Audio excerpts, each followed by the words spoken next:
I've been going through some petty things. I don't really know if life will ever change. Got fired from a job that I can't stand. Look in the mirror, don't feel like the man.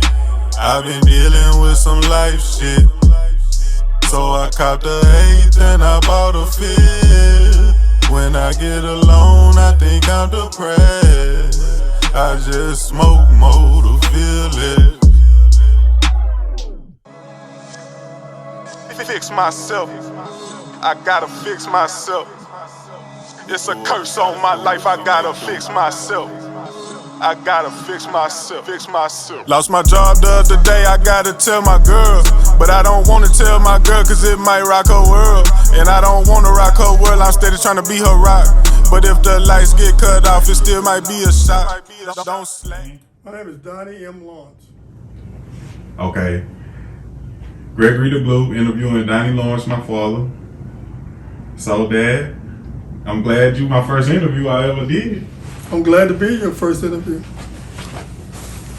I got a nice reception on the video I put out, the little teaser video. I kind of halfway liked it. You kind of halfway liked it? I liked it a whole lot, 100%.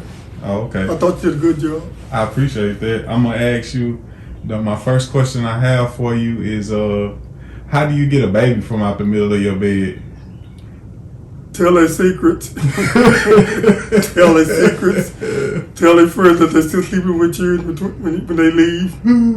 Well, I think she's still a little too young for that, for shame to work to get out of our bed. So. Well, that's how we got you out. Oh yeah, I know. I remember. So the first thing I want to ask you is, okay, you were born in what year? February 7th, 1947. 47. Okay. And where were you born? Coralville, Texas. Okay. And at home. At home in Coralville, Texas. Yes. So you were born and raised in Coralville, Texas. Texas, and Lottie Carter was my midwife. Lottie Carter? Lottie Carter. Okay. All right. How was life growing up as a kid in Coralville? Rough. It was rough? Everybody had a rough time, but we didn't really know the difference because everybody lived the same way. The same way. So, okay, it was one house, right? Okay. It was a lot of houses, but we had one house for 13 people in it, 2 families. 2 families, 13 people in one house? 13 people. My mama had 4 kids with her, that's 5, and my auntie had 6 with her, and that's 7. 7 and 6 is 5. 7 and 5, and then my grandmother. Okay, so that's 13 people. Mm-hmm. And so how would you describe growing up with that many people under one roof? It was enjoyable. Because we all got along. We had a lot of fun together, and we worked hard and we played hard. And we always had plenty of food because we raised all our food. Y'all raised all y'all. We had 100 and some acres. We raised all our food. Y'all had 100 and some acres. We had 100 and some acres on Cassie Road.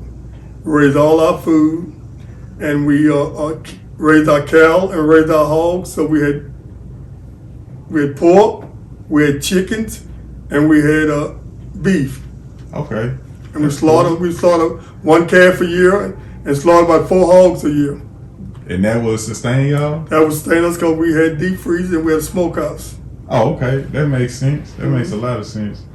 Okay, so you growing up, you getting older, so naturally as you get older, you become a little more materialistic, right? Like you want things, you want nice clothes, and you see cars and all of that stuff. So how was it when you grow up, when you don't have everything that you would want? My grandfather told us, there's nothing wrong with wanting stuff, but you got to earn it. So what we would do in the summertime, when we become we worked on people's fields. We would go to different people's fields on spring cypress and help them pick their crop and make a few dollars.